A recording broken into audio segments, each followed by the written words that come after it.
이 좁은 공간에서 하루 16시간 이상 지냅니다. 밥 먹고 잠자고. 숨만 쉬어도 월 1,000만 원이 나가는데 감당할 수 있으십니까? 퇴직금 2억, 6개월 만에 전부 날렸습니다. 지금 제가 뭐 하는지 아십니까? 택배 상하차 일용직을 하고 있습니다.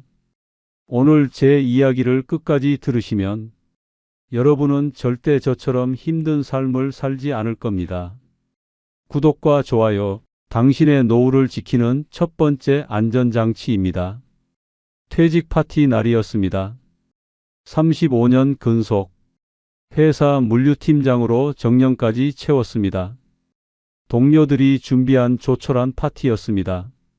케이크와 꽃다발, 그리고 두둑한 퇴직금 통장, 2억 원, 35년 월급쟁이 인생의 결산이었습니다. 적은 돈은 아니었습니다. 하지만 서울에서 여생을 보내기엔 넉넉지도 않았습니다. 막연한 불안감이 엄습했습니다. 이 돈으로 얼마나 버틸 수 있을까? 집에 돌아오니 손주 지훈이가 달려왔습니다.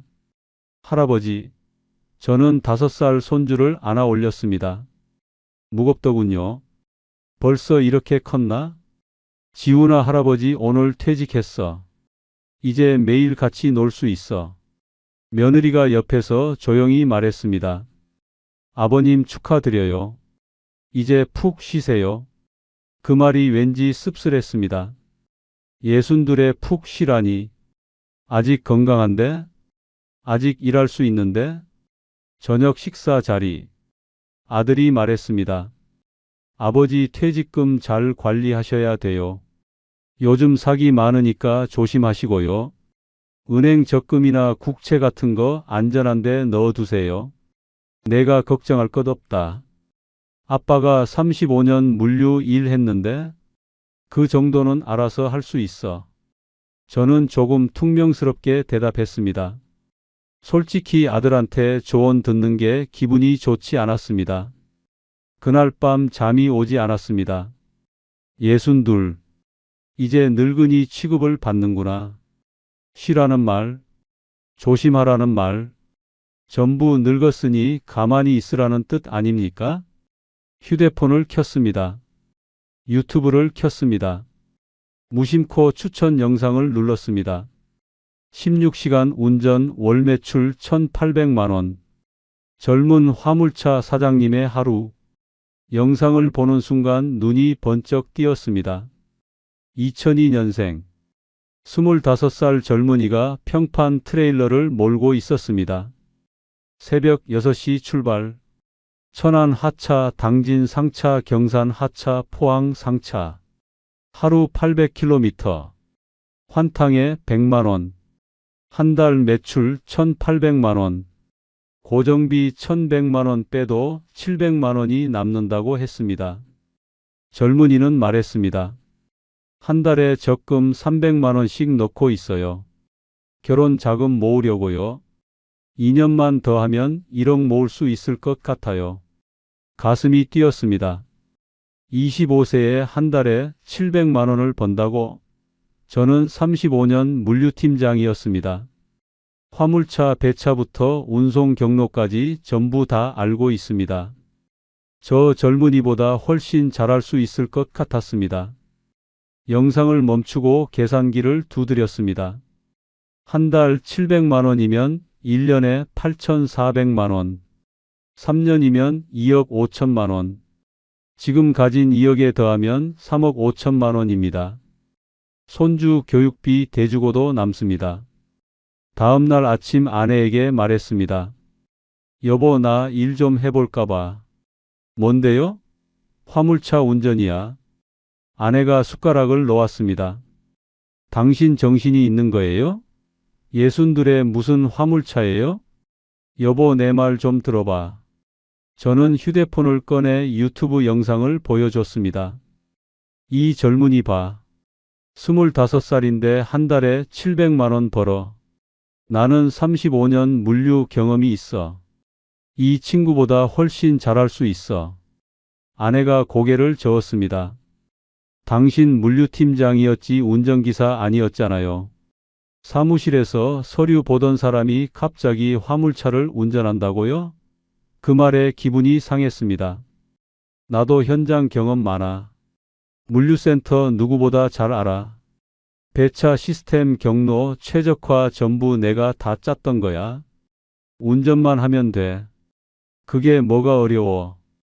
아내는 더 이상 말하지 않았습니다. 하지만 표정이 어두웠습니다. 아들에게 전화했습니다. 아들아, 아빠 화물차 사업 해볼까 하는데. 아들이 크게 놀라며 말했습니다. 아버지 뭐라고요? 화물차요? 정신 차리세요. 나이가 몇인데요? 아들의 반응이 예상했던 대로였습니다. 너희들은 내가 늙었다고 생각하지. 하지만 나는 아직 건강해. 일할 수 있어. 아버지, 그게 아니라 위험하잖아요. 사고라도 나면 어떡하려고요? 너 아빠 무시하는 거야? 나 35년 물류 경험 있어. 화물차 운행이 어떻게 돌아가는지 누구보다 잘 알아. 아들은 한숨을 쉬었습니다. 아버지 마음대로 하세요. 말려도 안 들으실 거 뻔하니까. 전화를 끊고 다시 유튜브를 켰습니다.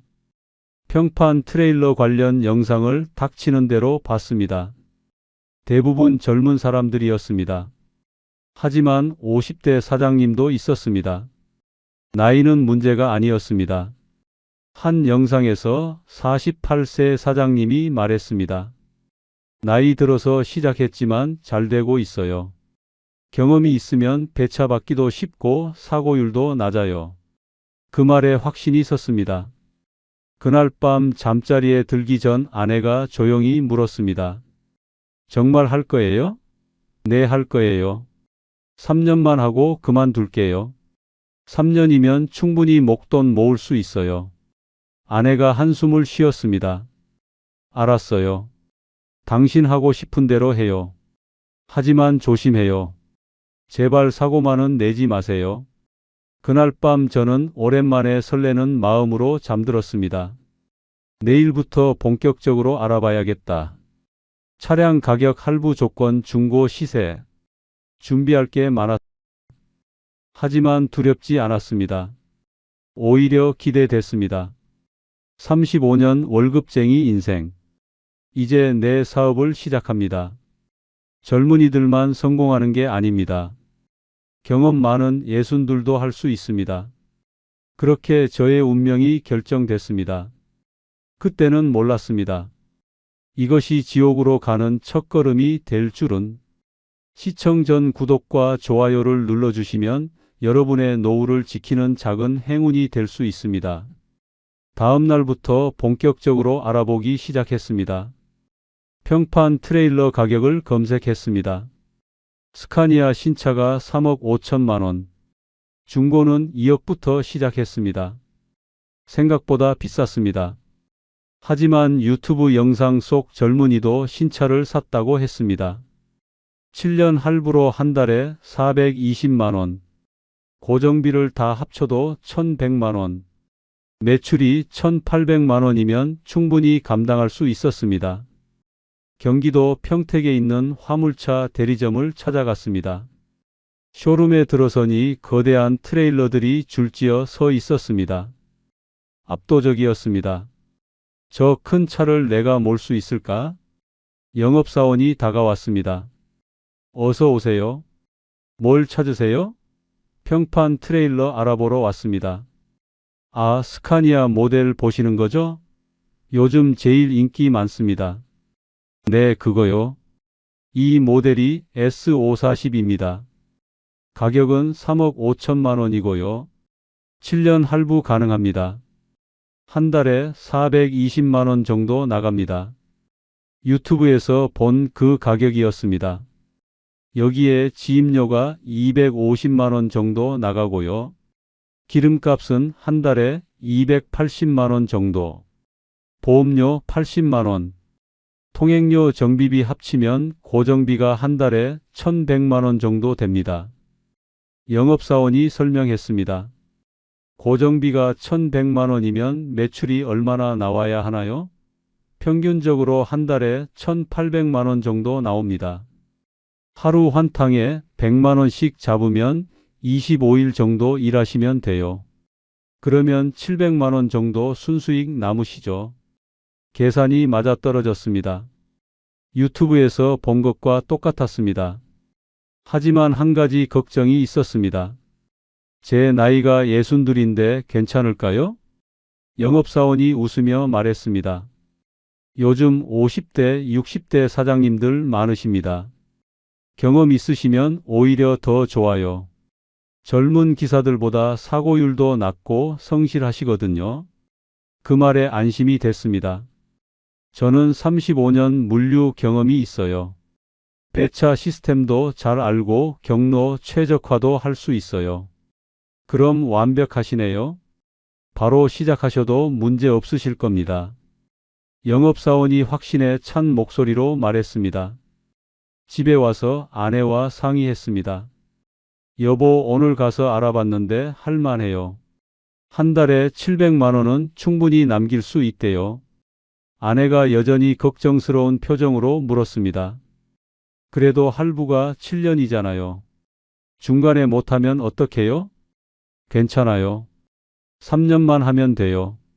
3년이면 2억 5천만 원 모을 수 있어요. 그럼 차 팔고 편하게 살 수 있어요. 손주 교육비도 넉넉하게 대줄 수 있고요. 아내가 한참을 고민하더니 말했습니다. 알았어요. 하지만 무리하지는 마세요. 몸 상하면 돈이 무슨 소용이에요. 네, 조심할게요. 저는 아내를 안심시켰습니다. 다음 날 다시 대리점을 찾아갔습니다. 계약하러 왔습니다. 영업사원이 환하게 웃으며 서류를 꺼냈습니다. 좋은 선택하셨습니다. 계약서 여기 서명해 주시면 됩니다. 계약서를 읽어봤습니다.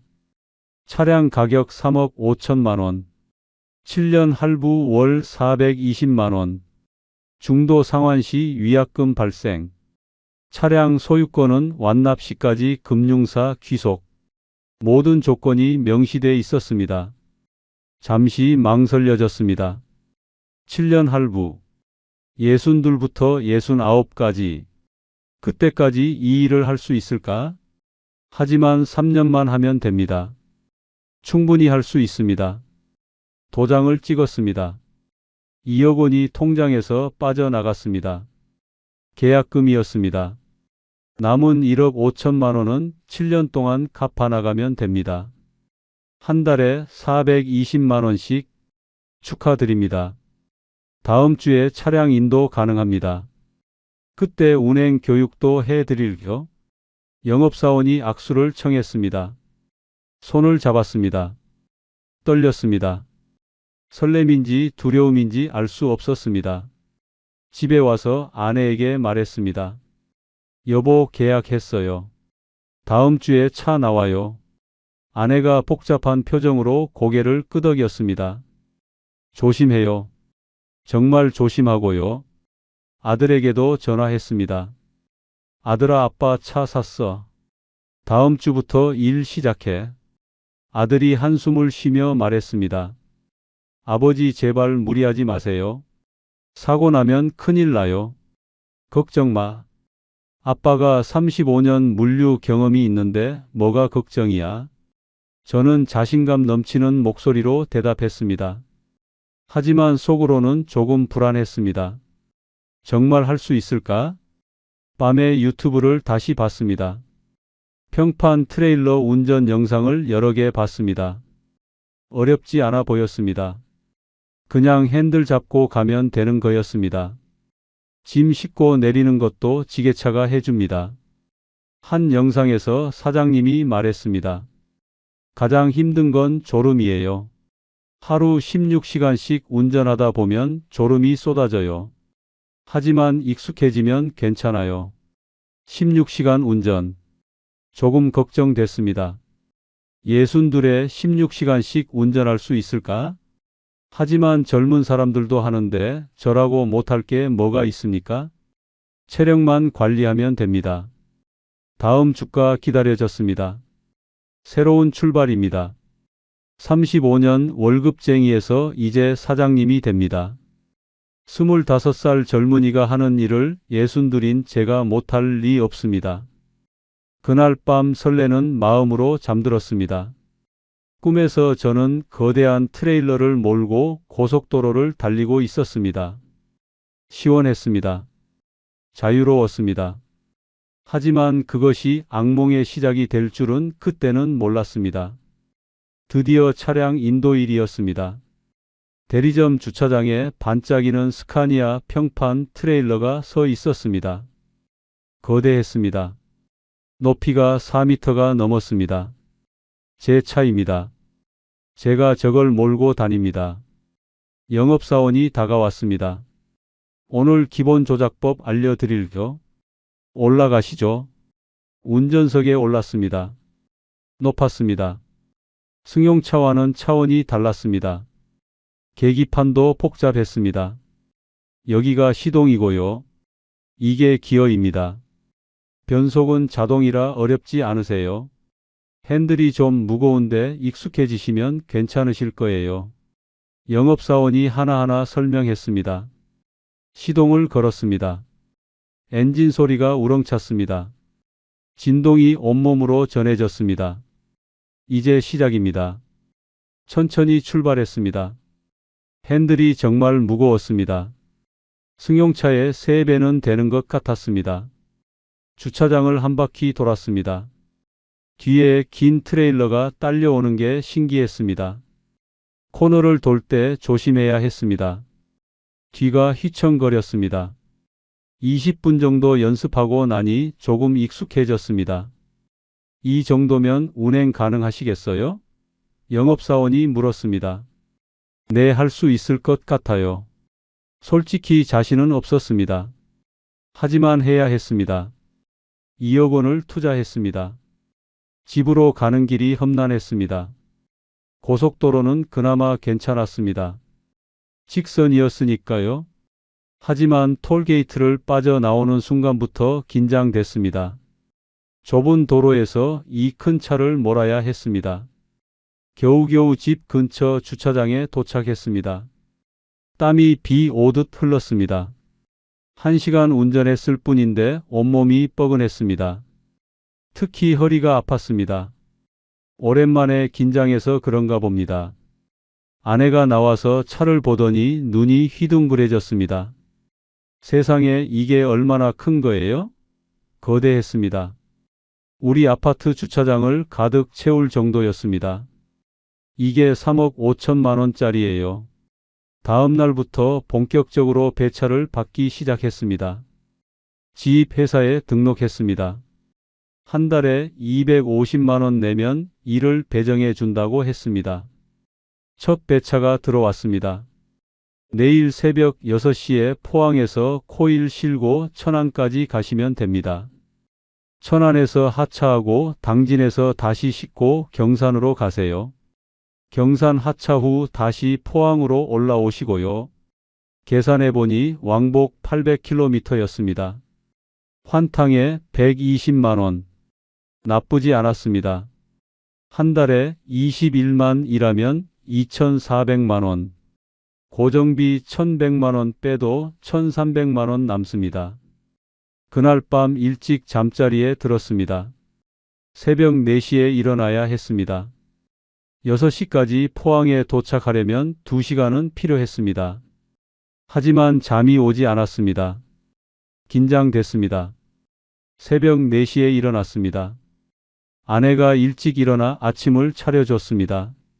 조심해서 다녀와요. 사고 내지 말고요. 네, 걱정 마세요. 저는 김밥과 음료수를 챙겨 나왔습니다. 차에 시동을 걸었습니다. 새벽 어둠 속에서 트레일러 헤드라이트가 환하게 빛났습니다. 출발했습니다.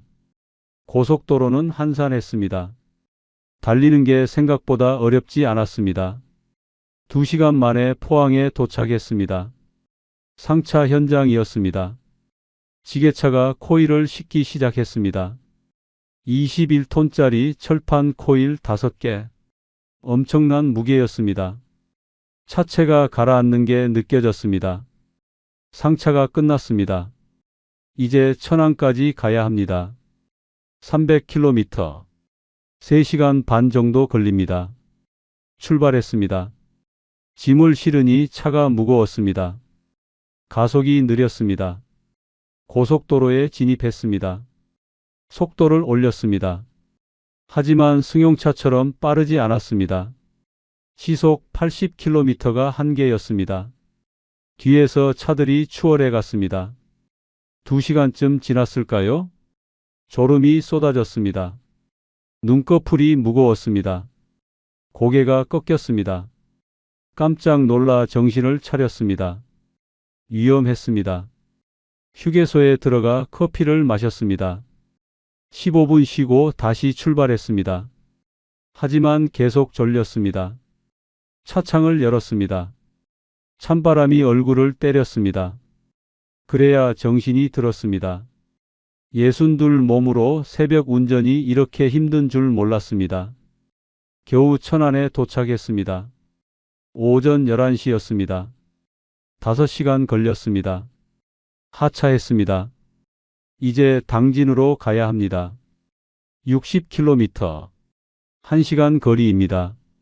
점심도 못 먹고 당진으로 향했습니다. 차 안에서 김밥을 먹었습니다. 허겁지겁 먹었습니다. 서럽더군요. 62의 차 안에서 김밥으로 점심을 때우다니. 당진에서 다시 짐을 실었습니다. 이번엔 기계 부품이었습니다. 15톤. 경산까지 250km. 3시간 반 정도 걸립니다. 오후 1시에 출발했습니다. 또 고속도로였습니다. 또 졸음이 왔습니다. 커피를 연달아 3잔 마셨습니다. 심장이 두근거렸습니다. 카페인 과다였습니다. 하지만 안 마시면 졸았습니다. 오후 5시에 경산에 도착했습니다. 하차했습니다. 이제 마지막입니다. 포항까지 70km.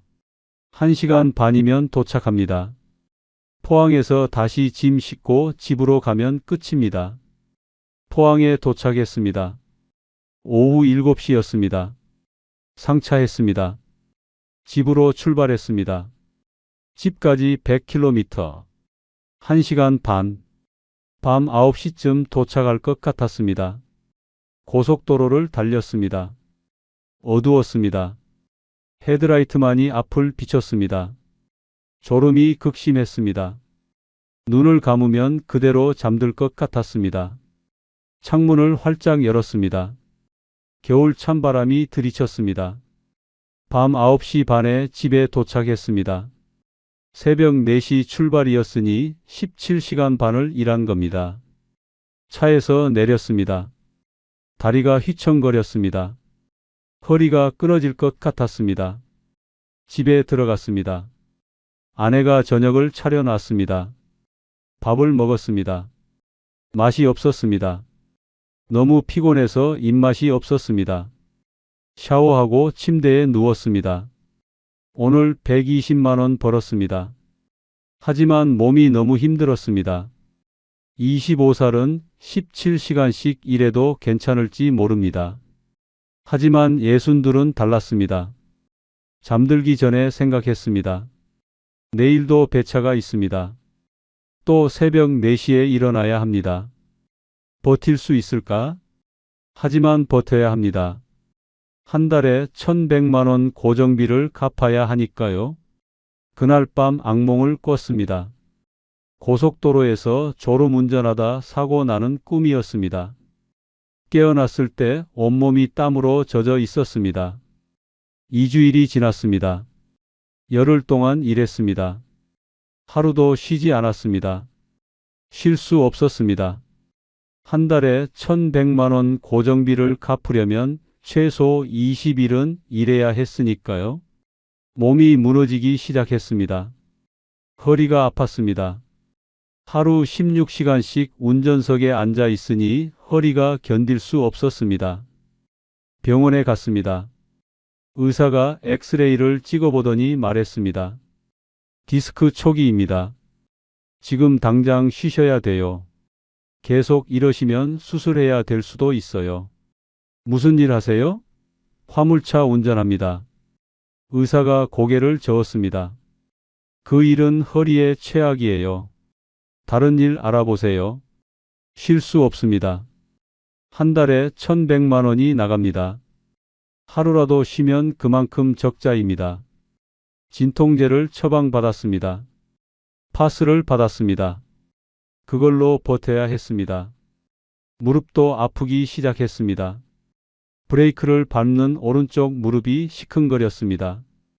목도 뻐근했습니다. 16시간 동안 같은 자세로 앉아 있으니 온몸이 망가졌습니다. 더 큰 문제는 수면이었습니다. 밤에 잠을 못 잤습니다. 너무 피곤한데 잠이 안 왔습니다. 새벽 4시에 일어나야 한다는 강박 때문이었습니다. 잠들면 늦잠 잘까봐 두려웠습니다. 결국 하루에 서너 시간밖에 못 잤습니다. 만성 피로가 쌓였습니다. 운전 중에 졸음이 극심했습니다. 한 번은 정말 위험할 뻔했습니다. 고속도로에서 눈을 감았던 겁니다. 덜컹. 노면 요철을 밟는 소리에 깜짝 놀라 눈을 떴습니다. 차가 갓길로 쏠려 있었습니다. 급하게 핸들을 꺾었습니다. 뒤에서 경적 소리가 요란했습니다. 식은땀이 흘렀습니다. 방금 졸았습니다. 몇 초인지 모릅니다. 하지만 분명히 잠들었습니다. 죽을 뻔했습니다. 아니, 다른 사람을 죽일 뻔했습니다. 21톤 짐을 싣고 시속 80으로 달리다 사고 나면 대형 참사입니다. 휴게소에 급히 들어갔습니다. 세면대에서 찬물로 얼굴을 씻었습니다. 거울을 봤습니다. 낯선 사람이 보였습니다. 초췌했습니다. 눈은 충혈돼 있고 눈 밑은 새까맣게 멍들어 있었습니다. 2주일 만에 5kg이 빠졌습니다. 제대로 먹지 못해서였습니다. 차 안에서 김밥이나 라면으로 끼니를 때웠습니다. 점심을 거르는 날도 많았습니다. 시간이 없어서였습니다. 한 번은 화장실이 급해서 고생했습니다. 고속도로 한가운데였습니다. 휴게소까지 20km. 참을 수 없었습니다. 갓길에 차를 세웠습니다. 황급히 뒤로 내려가 이를 봤습니다. 창피했습니다. 62의 고속도로 갓길에서 볼일을 보다니. 지나가는 차들이 경적을 울렸습니다. 얼굴이 화끈거렸습니다. 25살 청년은 이런 고생 안 합니다. 화장실 참는 것도 체력입니다. 3주일째 되던 날 아내에게 전화가 왔습니다. 여보, 오늘 손주 생일인데 못 와요? 깜빡했습니다. 지훈이 생일이었습니다. 미안해, 오늘 배차가 있어서 못 갈 것 같아. 아내의 목소리가 서늘했습니다. 손주 생일도 못 챙기는 일이 뭐가 좋다고 그렇게 하는 거예요? 당신 요즘 너무 이상해요. 제대로 자지도 먹지도 않잖아요. 곧 나아질 거야. 익숙해지면 괜찮아. 저는 아내를 달랬습니다. 하지만 속으로는 알고 있었습니다. 나아지지 않을 거라는 것을. 62 몸으로 하루 16시간씩 일하는 건 불가능하다는 것을. 한 달이 됐습니다. 결산을 해봤습니다. 23일 일했습니다. 매출이 2,800만 원. 고정비 1,100만 원 빼니 1,700만 원 남았습니다. 유튜브에서 본 것보다 많았습니다. 하지만 기쁘지 않았습니다. 병원비가 200만 원 나갔습니다. 허리, 목, 무릎 치료 받느라 일주일에 2번씩 병원에 갔습니다. 진통제 값도 만만치 않았습니다. 실제 순수익은 1,500만 원이었습니다. 나쁘지 않은 금액입니다. 하지만 대가가 컸습니다. 건강이 무너졌습니다. 가족과의 시간도 없었습니다. 손주 생일도 못 챙겼습니다. 아들이 찾아왔습니다. 아버지, 그만하세요. 보기 안 좋아요. 완전히 망가지셨어요. 아들의 얼굴에 눈물이 맺혔습니다. 얼마나 제가 초췌해 보였으면 아들이 울까요? 조금만 더 하면 돼. 익숙해지면 괜찮아질 거야. 저는 고집을 부렸습니다. 사실 익숙해질 리 없었습니다. 62 몸으로 매일 16시간씩 일하는 게 익숙해질 리가요. 2달째 되던 날 큰 문제가 생겼습니다. 졸음운전으로 경미한 접촉사고를 냈습니다. 다행히 큰 사고는 아니었습니다. 휴게소 주차장에서 다른 차를 긁은 겁니다. 보험 처리했습니다. 하지만 보험료가 올랐습니다. 한 달에 10만 원 더 나가기 시작했습니다. 게다가 사고 기록이 남았습니다. 지입 회사에서 경고를 받았습니다. 사고 한 번 더 나면 계약 해지될 수 있습니다. 조심하세요. 담당자가 차갑게 말했습니다. 등에서 식은 땀이 흘렀습니다. 계약 해지되면 끝입니다. 배차를 못 받으면 수입이 없습니다. 더 조심해야 했습니다. 하지만 졸음을 이길 수 없었습니다. 커피를 하루에 6잔씩 마셨습니다. 카페인 중독이 됐습니다. 손이 떨렸습니다. 심장이 불규칙하게 뛰었습니다. 어느 날 밤 운전 중이었습니다. 갑자기 가슴이 쿵쾅거렸습니다. 숨이 막혔습니다. 급히 갓길에 차를 세웠습니다. 심장 발작인가 싶었습니다. 10분 정도 지나니 괜찮아졌습니다. 다음 날 병원에 갔습니다. 부정맥이었습니다. 스트레스와 과로가 원인이라고 했습니다. 약을 처방받았습니다. 의사가 말했습니다. 지금 몸 상태로는 화물차 운전 절대 하시면 안 됩니다. 하지만 할 수밖에 없었습니다. 한 달에 1,100만 원이 나갑니다. 멈추는 순간 파산입니다. 악착같이 버텼습니다. 진통제 먹고 부정맥 약 먹고 수면제 먹고 버텼습니다. 석 달째 되던 날 아내가 울면서 말했습니다. 여보 제발 그만해요. 당신 죽어요. 이러다 정말 죽는다고요. 돈이 뭐가 중요해요. 당신 건강이 더 중요하죠. 하지만 그만둘 수 없었습니다. 2억 원을 투자했습니다. 지금 그만두면 차를 팔아야 합니다. 석 달 된 중고차는 2억 5천만 원밖에 안 받습니다. 1억 원 손해입니다. 버텨야 했습니다. 최소 1년은 버텨야 원금이라도 건집니다. 하지만 몸이 말을 듣지 않았습니다. 매일 아침 일어나는 게 고역이었습니다. 그날 밤 거울을 봤습니다. 3개월 만에 10kg이 빠졌습니다. 머리카락도 많이 빠졌습니다. 얼굴은 해골처럼 야위었습니다. 이게 저입니까? 3개월 전에 저는 어디로 갔습니까? 최악은 아직 오지 않았습니다. 진짜 지옥은 이제부터였습니다. 넉 달째 되던 날 결정적인 사고가 터졌습니다. 고속도로에서 졸음운전으로 중앙선을 넘을 뻔했습니다. 마주 오던 차가 급브레이크를 밟았습니다.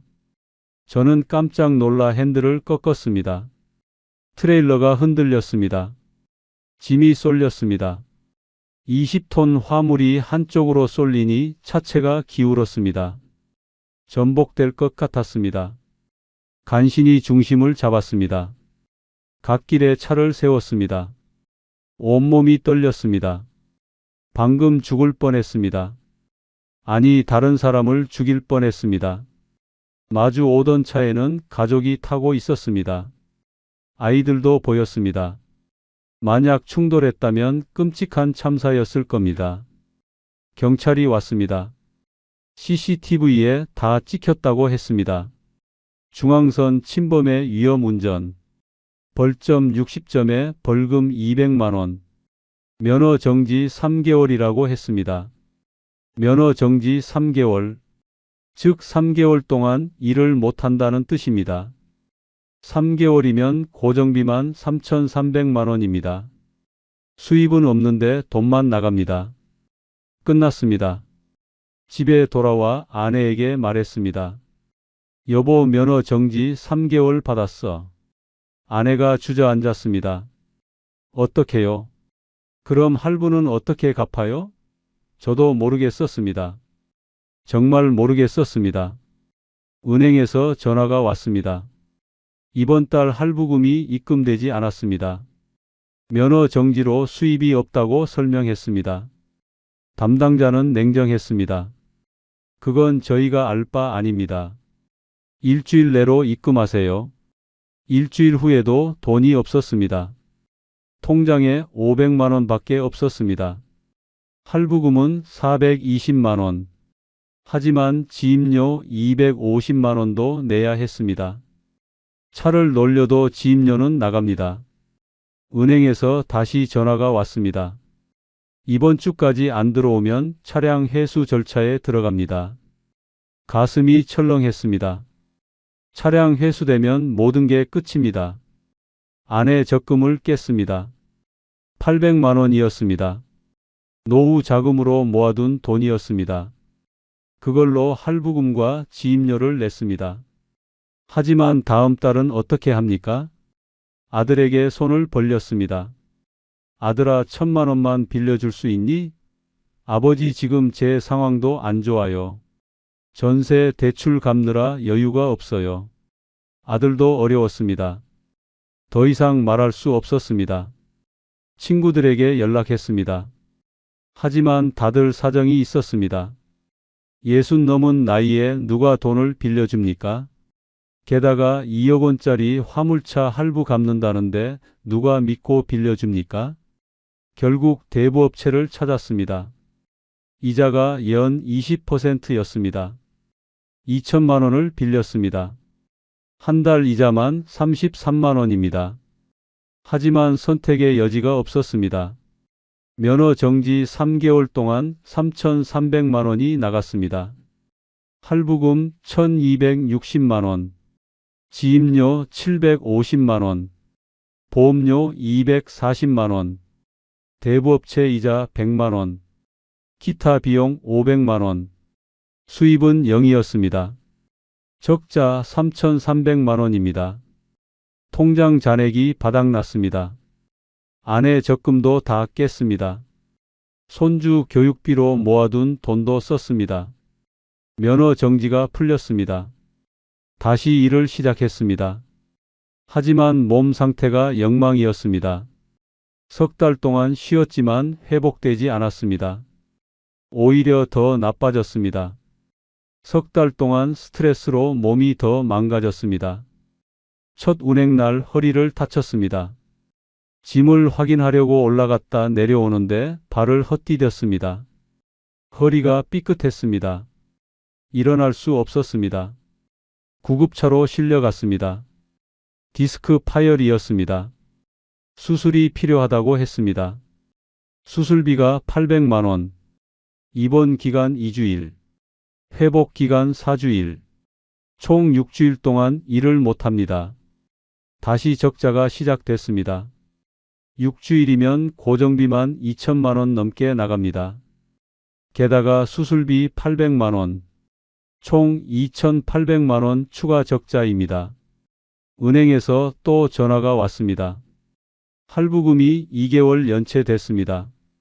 이번 주까지 안 들어오면 차량 회수합니다. 돈이 없습니다. 통장이 텅 비었습니다. 아내가 울면서 말했습니다. 여보, 이제 그만해요. 차 내놓아요. 이러다 우리 정말 거지 돼요. 저도 알고 있었습니다. 하지만 인정하고 싶지 않았습니다. 조금만 더 버티면 됩니다. 허리 수술하고 회복되면 다시 일할 수 있어요. 하지만 아내는 고개를 저었습니다. 당신 나이가 63이에요. 허리 수술하고 또 화물차를 운전한다고요? 말이 돼요? 맞는 말이었습니다. 63세 디스크 수술하고 화물차 운전은 불가능합니다. 의사도 말했습니다. 다시는 장시간 운전하시면 안 됩니다. 재발하면 평생 휠체어 타셔야 할 수도 있어요. 그날 밤 결심했습니다. 차를 팔겠다고. 더 이상은 버틸 수 없었습니다. 다음 날 중고 매매 사이트에 올렸습니다.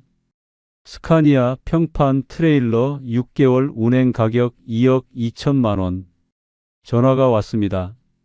실제로 보고 싶다고 했습니다. 사흘 후 중고차 딜러가 왔습니다. 차를 꼼꼼히 살펴보더니 말했습니다. 사고 이력이 있네요. 그리고 운행 거리가 많아요.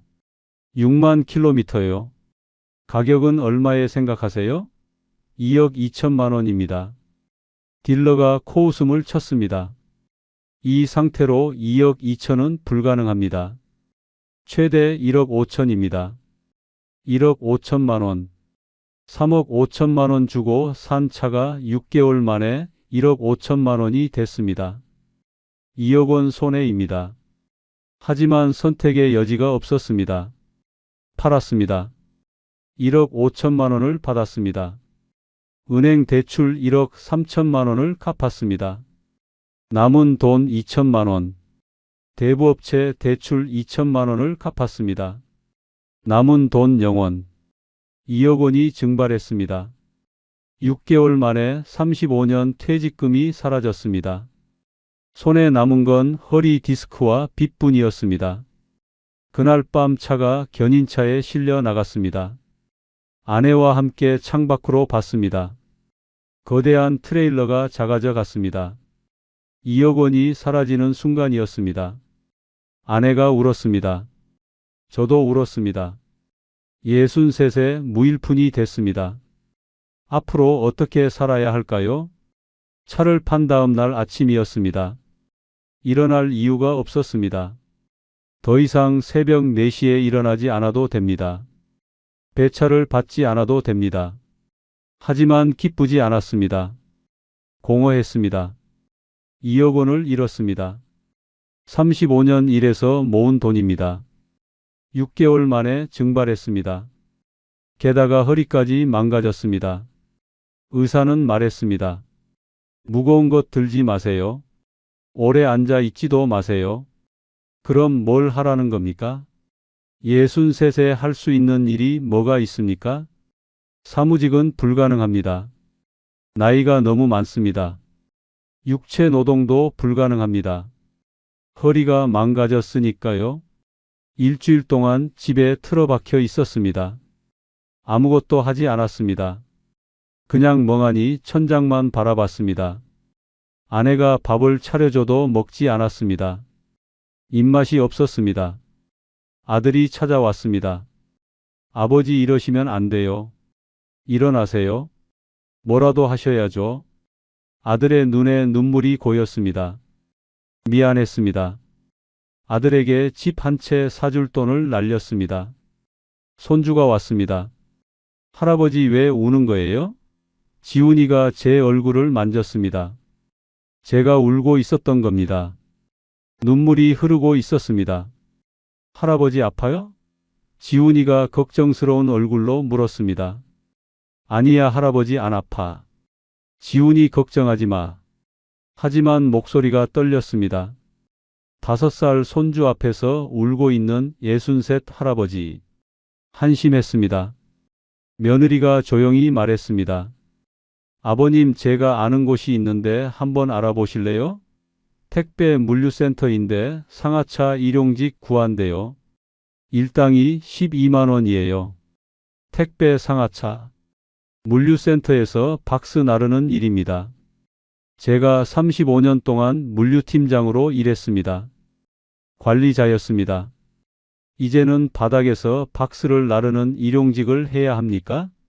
하지만 선택의 여지가 없었습니다. 돈을 벌어야 했습니다. 생활비가 필요했습니다. 알겠어요. 한번 알아볼게요. 며느리가 전화번호를 줬습니다. 다음 날 전화했습니다. 일용직 하고 싶은데요. 담당자가 물었습니다. 나이가 어떻게 되세요?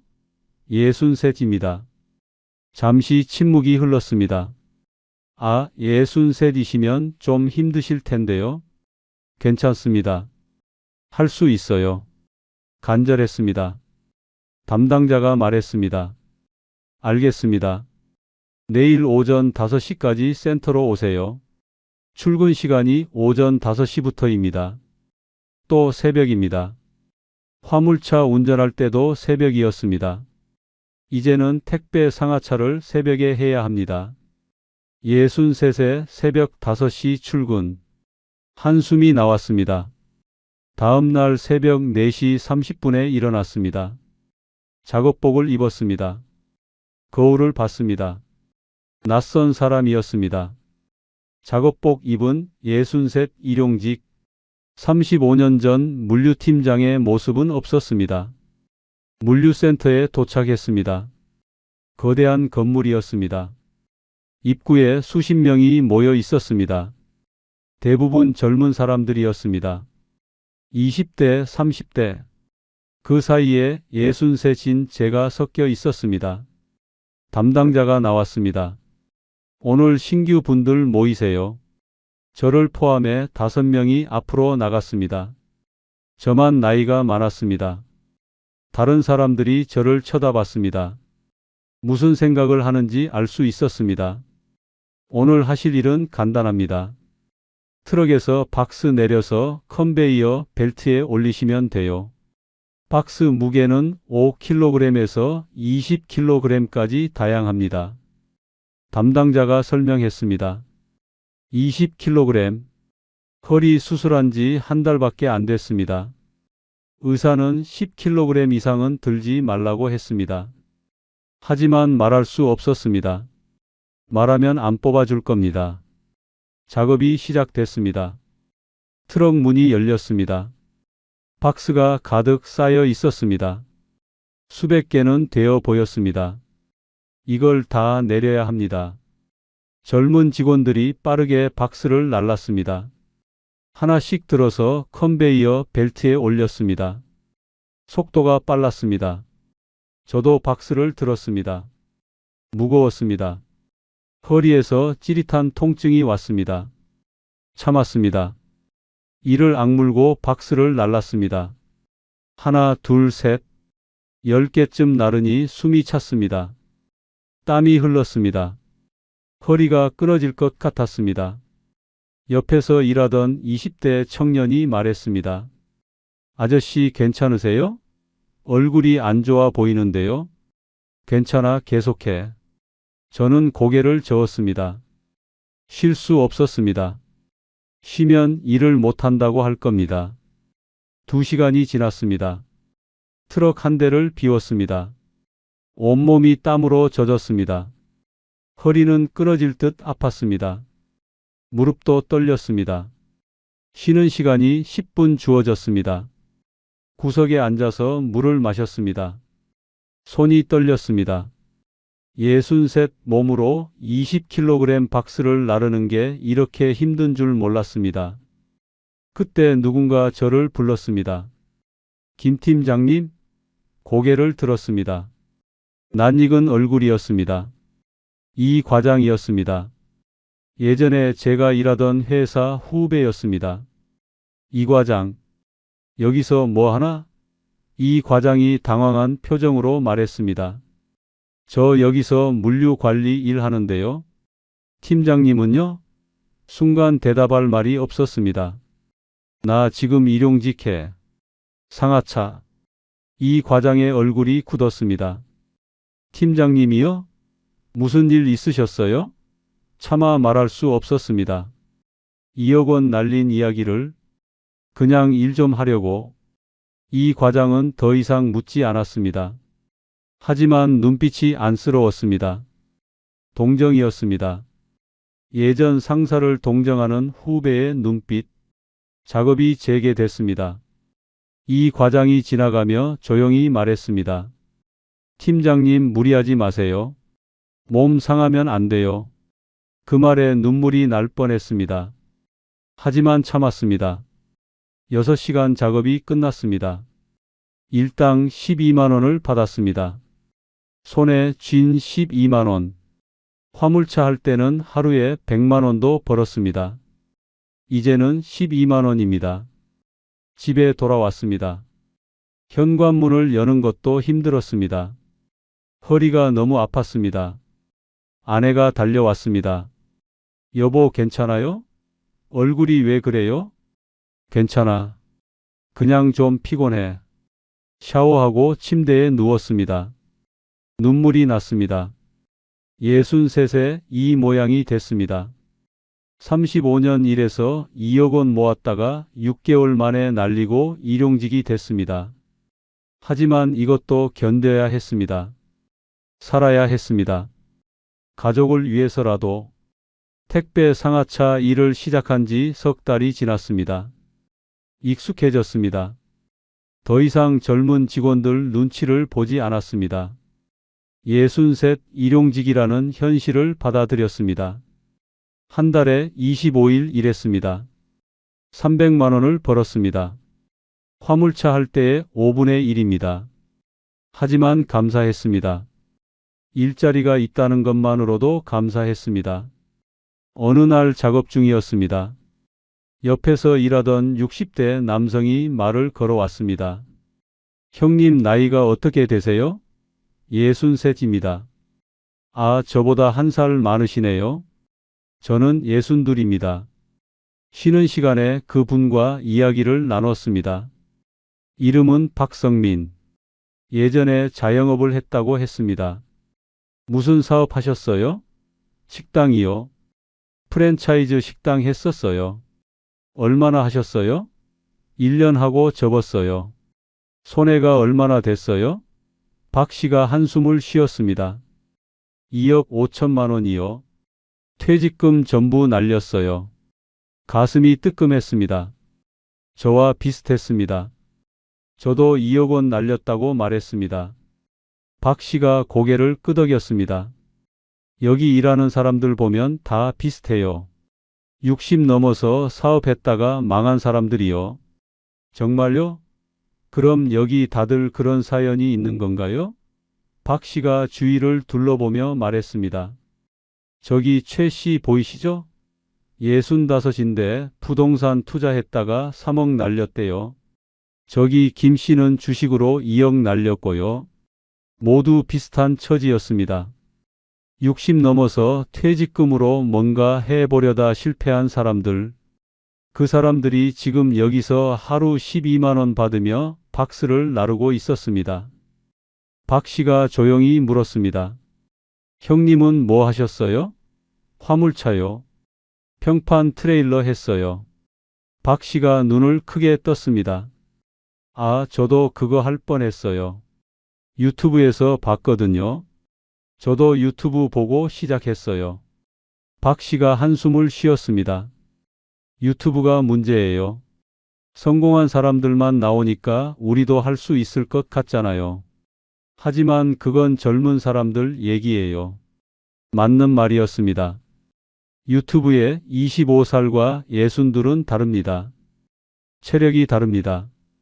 회복력이 다릅니다. 16시간 일하고도 다음날 멀쩡한 25살, 6시간 일하고도 쓰러지는 62. 왜 아무도 그걸 말해주지 않았을까요? 왜 유튜브에는 실패한 60대 이야기가 없을까요? 박 씨가 말했습니다. 실패한 사람은 영상 안 올리니까요. 창피해서요. 맞습니다. 저도 영상 찍을 생각 없습니다. 2억 원 날린 63 할아버지. 누가 보고 싶어 하겠습니까? 하지만 누군가는 말해야 합니다. 우리 같은 사람이 더 생기지 않도록. 박 씨가 물었습니다. 형님은 가장 후회되는 게 뭐예요? 잠시 생각했습니다. 가장 후회되는 것? 여러 가지가 떠올랐습니다. 유튜브를 믿은 것, 내 체력을 과신한 것, 가족 말을 안 들은 것. 하지만 가장 후회되는 건 다른 거였습니다. 퇴직금을 한 곳에 다 쏟아부은 거요. 분산 투자를 했어야 했어요. 박 씨가 고개를 끄덕였습니다. 저도요. 2억 5천 전부 식당에 넣었어요. 조금이라도 남겨뒀으면 지금보다는 나았을 텐데. 이제 와서 후회해도 소용없지만요. 만약 그때로 돌아간다면 뭘 바꿀 거예요? 제가 물었습니다. 박 씨가 잠시 생각하더니 말했습니다. 유튜브 안 볼 거예요. 아니, 보더라도 젊은이 영상은 안 믿을 거예요.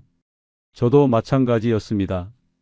만약 그때로 돌아간다면 퇴직금을 은행에 넣어둘 겁니다. 적금 들고 연금 받으며 조용히 살 겁니다. 욕심 안 부릴 겁니다. 퇴직 후 1년이 지났습니다. 작년 이맘때는 화물차를 샀습니다. 한 달에 1,000만 원 벌 꿈에 부풀어 있었습니다. 지금은 하루 12만 원 받으며 박스를 나릅니다. 변한 건 돈만이 아니었습니다. 건강도 망가졌습니다. 허리 디스크는 평생 가져가야 할 병이 됐습니다. 무릎도 안 좋아졌습니다. 손목도 아픕니다. 63, 몸이 68세처럼 늙었습니다. 가족 관계도 변했습니다. 아내는 더 이상 저를 믿지 않습니다. 중요한 결정을 혼자 합니다. 아들도 거리를 뒀습니다. 실패한 아버지를 대하는 게 불편한가 봅니다. 손주 지훈이만 여전히 저를 좋아합니다. 할아버지 하며 달려옵니다. 그때만큼은 행복합니다. 손주에게만큼은 여전히 멋진 할아버지입니다. 어느 날 지훈이가 물었습니다. 할아버지 왜 매일 새벽에 나가요? 할아버지 일하러 가는 거야. 무슨 일 해요? 짐 옮기는 일이야. 지훈이가 고개를 갸웃했습니다. 할아버지 힘들지 않아요? 힘들지. 하지만 해야지. 할아버지가 돈 벌어야 지훈이 장난감도 사주고 맛있는 거도 사주지. 지훈이가 제 손을 잡았습니다. 할아버지 장난감 안 사줘도 돼요. 할아버지 아프지 않았으면 좋겠어요. 그 말에 눈물이 났습니다. 5살 손주가 걱정해 줍니다. 미안하다. 할아버지가 욕심을 부려서 이렇게 됐어. 하지만 이제는 괜찮아. 할아버지 이제 욕심 안 부려. 그냥 건강하게 오래 살게. 그날 밤 거울을 봤습니다. 백발이 더 늘었습니다. 주름도 깊어졌습니다. 1년 사이에 10년은 늙은 것 같았습니다. 하지만 눈빛만큼은 달라졌습니다. 1년 전 눈빛은 욕심으로 가득했습니다. 한탕하겠다는 욕심, 젊은이들 따라잡겠다는 욕심, 나이를 무시하려는 욕심. 지금 눈빛은 평온했습니다. 욕심을 버렸습니다. 현실을 받아들였습니다. 63세 할 수 있는 일을 합니다. 하루 12만 원이지만 감사히 받습니다. 그제서야 깨달았습니다. 행복은 돈이 아니라는 것을. 건강한 몸, 가족의 사랑, 소박한 일상. 그게 진짜 행복이라는 것을 1년 전에 알았더라면 좋았을 텐데. 하지만 이제라도 알았으니 다행입니다. 남은 인생이라도 제대로 살겠습니다. 지금 저는 택배 물류센터에서 상하차 일을 하고 있습니다. 하루 12만 원, 한 달에 300만 원 정도 법니다. 화물차 할 때의 5분의 1입니다. 하지만 감사합니다. 건강합니다. 허리는 아프지만 관리하면서 살고 있습니다. 무리하지 않습니다. 무거운 박스는 젊은 직원들에게 부탁합니다. 자존심 따위 버렸습니다. 가족과 평화롭습니다. 아내와 소박하게 살고 있습니다. 외식도 하고 가끔 영화도 봅니다. 손주 지훈이와 주말마다 놀이터에 갑니다. 그것만으로도 행복합니다. 지난 1년을 돌이켜보며 많은 것을 배웠습니다. 오늘은 그 교훈을 여러분과 나누고 싶습니다. 제 실수를 통해 여러분은 같은 고통을 겪지 않길 바랍니다. 첫째, 유튜브의 20대 성공담은 60대에게 독약입니다. 25살이 하루 16시간 일하는 것과 62이 하는 것은 완전히 다릅니다. 체력, 회복력, 반사신경 모든 게 다릅니다. 둘째, 물류 경력과 화물차 운전은 전혀 다른 일입니다. 저는 35년 물류팀장이었습니다. 하지만 화물차 운전은 처음이었습니다. 사무실에서 서류 보던 사람과 하루 16시간 운전하는 사람은 다릅니다. 셋째, 60 넘어서 새로운 일 시작하지 마십시오. 특히 체력이 필요한 일은 절대 금물입니다. 젊을 때 경험이 있어도 60 넘으면 다시 배워야 합니다. 그때는 이미 늦었습니다. 넷째, 고정비의 무게를 과소평가하지 마십시오. 한 달에 1,100만 원 고정비는 하루도 쉴 수 없다는 뜻입니다. 아프면 어쩝니까? 쉬고 싶으면 어쩝니까? 쉬는 순간 적자입니다. 다섯째, 7년 할부는 7년 족쇄입니다. 중간에 그만두면 엄청난 손해입니다. 3억 5천만 원 차가 6개월 만에 1억 5천만 원이 됩니다. 2억 원 손실입니다. 여섯째, 졸음운전은 살인입니다. 하루 16시간 운전하면 반드시 졸음이 옵니다. 커피로 버티는 것도 한계가 있습니다. 사고 나면 본인만 다치는 게 아닙니다. 다른 사람도 죽입니다. 일곱째, 60대 몸은 생각보다 약합니다. 허리, 무릎, 목, 어깨 모든 곳이 아픕니다. 한번 망가지면 회복이 안 됩니다. 젊을 때는 쉬면 나았습니다. 60 넘으면 평생 가져갑니다. 여덟째, 퇴직금은 절대 한 곳에 몰빵하지 마십시오. 분산 투자하십시오. 반은 안전한 곳에 넣어 두십시오. 나머지 반만 투자하십시오. 망해도 반은 남습니다. 이 중에서 딱 3가지만 기억하십시오. 유튜브 젊은이 영상 믿지 말기. 60 넘어서 체력 일하지 말기. 퇴직금 한 곳에 다 쏟지 말기. 이 3가지만 지켜도 저처럼 되지 않습니다. 여러분의 자녀가 만약 이런 말을 한다면 어떻게 하시겠습니까? 아버지 유튜브 봤는데 화물차 하면 한 달에 700만 원 벌 수 있대요. 퇴직금으로 차 사려고요. 말리시겠죠? 당연히 말리시겠죠. 그럼 여러분 자신도 말려야 합니다. 자녀에게 말리는 일을 본인이 하면 안 됩니다. 저는 이제 평범한 일용직입니다. 과거의 물류팀장은 사라졌습니다. 하지만 후회하지 않습니다. 이 경험을 통해 더 성숙해졌습니다.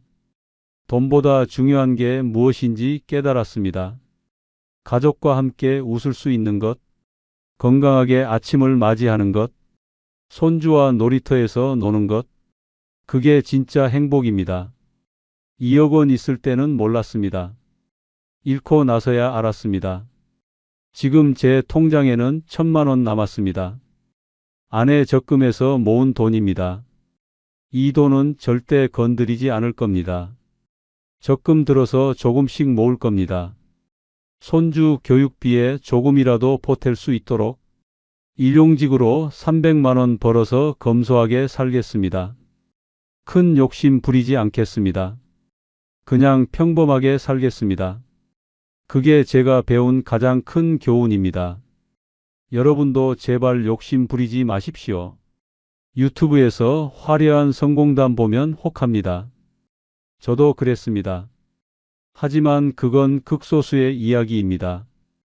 대부분은 실패합니다. 특히 60대는 거의 100% 실패합니다. 25살 청년이 성공하는 이유가 있습니다. 체력, 회복력, 반응 속도 모든 게 다릅니다. 같은 일을 해도 결과가 다릅니다. 25살은 성공하고 60둘은 실패합니다. 안정적인 노후가 최고입니다. 적금 들고 연금 받으며 조용히 사는 것, 그게 행복입니다. 한탕주의는 버리십시오. 저처럼 인생 망칩니다. 60 넘어서 돈 벌려고 무리하지 마십시오. 건강이 먼저입니다. 돈은 잃어도 다시 벌 수 있습니다. 하지만 건강은 잃으면 끝입니다. 특히 60 넘어서 잃은 건강은 절대 회복 안 됩니다. 가족과 많은 시간 보내십시오. 손주와 놀아주십시오. 배우자와 여행 다니십시오. 그게 돈보다 중요합니다. 한 달에 1,000만 원 벌어도 가족과 시간이 없으면 무슨 소용입니까? 오늘 이 이야기가 마음에 조금이라도 와닿으셨다면 구독과 좋아요로 응원해 주세요. 여러분께서 눌러주시는 응원 하나하나는 단순히 숫자가 아닙니다. 또 다른 누군가의 시행착오를 막아줄 수 있는 용기가 됩니다. 다음에도 소중한 이야기로 찾아뵙겠습니다. 여러분의 노후가 평안하길 진심으로 기원합니다. 건강하십시오. 욕심 부리지 마십시오. 감사합니다.